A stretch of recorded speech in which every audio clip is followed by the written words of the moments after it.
अफ्रीकी मूल का कपल समुद्र किनारे रोमांटिक पल बिता रहा था। तभी अचानक एक छोटा सा केकड़ा लड़की की जांघ पर चढ़ गया। बॉयफ्रेंड ने कहा कि इसमें हैरान होने वाली कोई बात नहीं है, आखिर ये समुद्र का किनारा ही है। लेकिन जैसे ही दोनों दोबारा अपने अच्छे पल वापस लाने वाले थे, अजीब हालात फिर से पैदा हो गए। लड़के ने थोड़ी दूर की तरफ देखा और उसका चेहरा डर से सफेद पड़ गया, क्योंकि उसने देखा कि अनगिनत केकड़े झुंड बनाकर उन्हीं की तरफ दौड़े चले आ रहे थे। लड़के ने तुरंत अपनी गर्लफ्रेंड का हाथ पकड़ा और जान बचाने के लिए भागने लगा। दोनों छोटे स्कूटर पर बैठकर समुद्र किनारे के कस्बे में इधर उधर भागने लगे, लेकिन अगले ही पल केकड़ों की फौज पूरे शहर पर हमला करते हुए टूट पड़ी। केकड़ों के इस हमले ने जल्द ही डॉक्टर सेसिल का ध्यान खींच लिया, क्योंकि दक्षिण अफ्रीका में उनका जमीन पर आना तो बस शुरुआत थी। केकड़ों की ये फौज अब Rio de Janeiro, Okinawa, Mumbai जैसे कई शहरों में पहुंच चुकी थी। उनके जमीन पर आने की सबसे बड़ी वजह थी समुद्र के पानी का लगातार गर्म होना। मजबूरी में उन्हें ऐसा करना पड़ा। बाद में हमलावर केकड़ों को रेफ्रिजरेटेड ट्रकों में भरकर रिसर्च बेस लाया गया। सेसिल ने पूरी सुरक्षा तैयारी के बाद मेडिकल मशीन से केकड़ों को खोला। पहले उसने उनके पेट से थोड़ा सा गाढ़ा पदार्थ निकाला, फिर उस पर खून की एक बूंद डाली। कुछ ही पलों में उसने देखा कि खून की वो बूंद आंखों के सामने उस पदार्थ में समा गई। इससे साबित हो गया कि ये अजीब बैक्टीरिया सिर्फ लॉबस्टर में ही नहीं, बल्कि शायद हर समुद्री जीव के अंदर मौजूद है। दक्षिण अफ्रीका,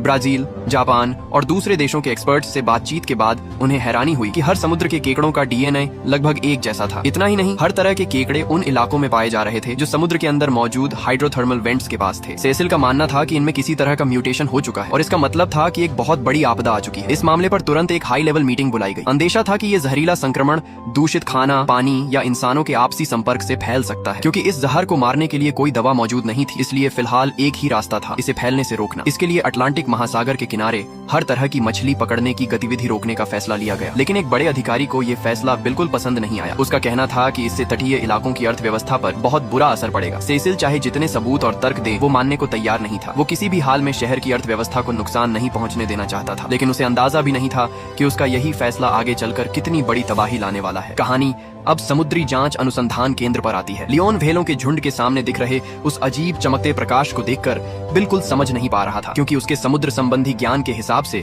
समुद्र में ऐसा कोई भी जैविक प्रकाश स्रोत मौजूद नहीं है जो इससे मेल खाता हो। ऊपर से वो जबरदस्त दहाड़ जैसी आवाज, जिसने सबको और ज्यादा उलझन में डाल दिया। आवाज सुनने में हम्पैक व्हेल जैसी लगती थी, लेकिन ध्यान से सुनने पर साफ था कि वो उनकी आवाज नहीं थी। उसी वक्त लैब में लिसा को भी एक नई खोज मिली। उसका मानना था कि शायद उसने एक बिल्कुल नई प्रजाति खोज ली है। ये उपकरण उन्हें सांचुआन कंपनी के अधीन एक पोर्ट से मिला था, लेकिन सैंपल कम होने की वजह से वो अभी कोई पक्का निष्कर्ष नहीं निकाल पा रही थी। अगर सांचुआन कंपनी का एक और ऐसा ही सैंपल मिल जाए, तभी बात साफ हो सकती थी। फैसला होते ही उसी रात लियोन अंधेरे का फायदा उठाकर चुपचाप सांचुआन के पोर्ट में घुस गया। सोचा तो उसने बहुत कुछ था, लेकिन हकीकत बिल्कुल उलट ही निकली। कुछ कदम भी नहीं चला था कि ड्यूटी पर मौजूद सिक्योरिटी गार्ड से सीधा टकरा गया। थोड़ी ही देर में कई गार्ड्स ने उसे जमीन पर दबोच लिया। मैनेजर ने साफ कह दिया कि अगर वो मुकदमे से बचना चाहता है तो उसे अपने आने का मकसद बताना ही होगा। मजबूरी में लियोन ने सांचुआन